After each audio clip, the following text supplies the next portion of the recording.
Omikron, kekhawatiran dan harapan. Kasus masuknya Omikron di Indonesia memang harus ditangani dengan serius, tapi bukan berarti jadi panik dibuatnya. Waspada dan tetap taat protokol kesehatan wajib dilakukan. Dr. Ari Baskoro, spesialis penyakit dalam konsultan bidang imunologi Fakultas Kedokteran UNER dan Rumah Sakit Dr. Sutomo Surabaya bilang, penularan Omikron memang lebih cepat dari varian Delta.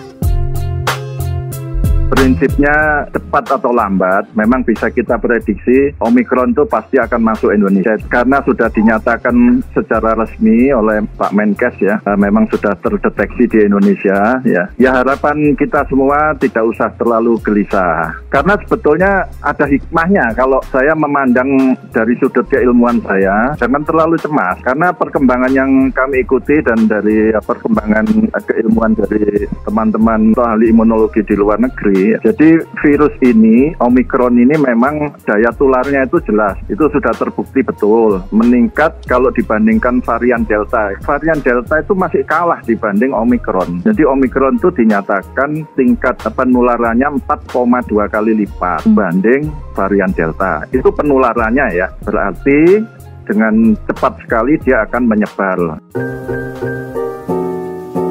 Meski penularannya terbilang cepat, Omikron tidak seganas Delta. Bahkan lebih ringan daya patologinya atau kekuatan untuk menimbulkan sakitnya. Tetapi ada sudut harapan kita ya, dan ini dasarnya memang ya dasar ilmiah, bukan karena kita apa yang lain ya. Daya patologinya ya, istilahnya kekuatan untuk menimbulkan sakit yang berat, virus ini ternyata tidak seperti yang digelisahkan banyak orang selama ini. Itu tidak mempengaruhi beratnya penyakit, malah lebih ringan. Jadi setiap mutasi itu pasti terjadi ya, apalagi ini virus RNA ya, pasti terjadi lah itu. Dan tidak semua mutasi itu seperti yang digembar-gemborkan pada varian Omikron ini. Satu virus ini ada 50 titik mutasi, dan yang hebat itu 30 titik mutasi itu terjadi di antigen S. Antigen S itu spike itu yang nampak seperti tonjolan itu kalau digambar itu ya. Dan ternyata separuhnya itu terletak pada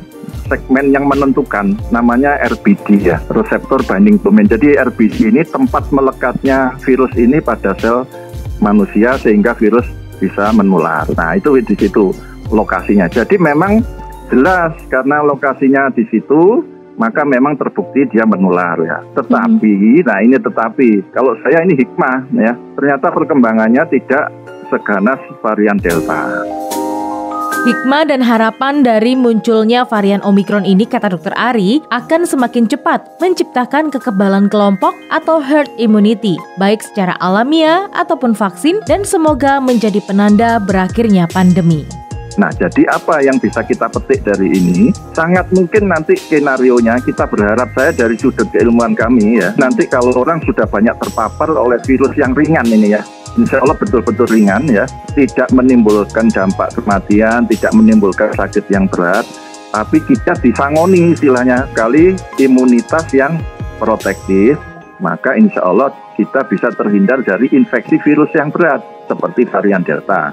Nah, nanti kalau tubuh kita sudah mampu, ya artinya imunitas baik, ya maka dengan sendirinya virus-virus yang berat pun tidak akan mampu menemui inang atau manusia yang rentan. Ya, orang-orang yang rentan itu sudah akibatnya semakin minim. Ya, akibatnya apa?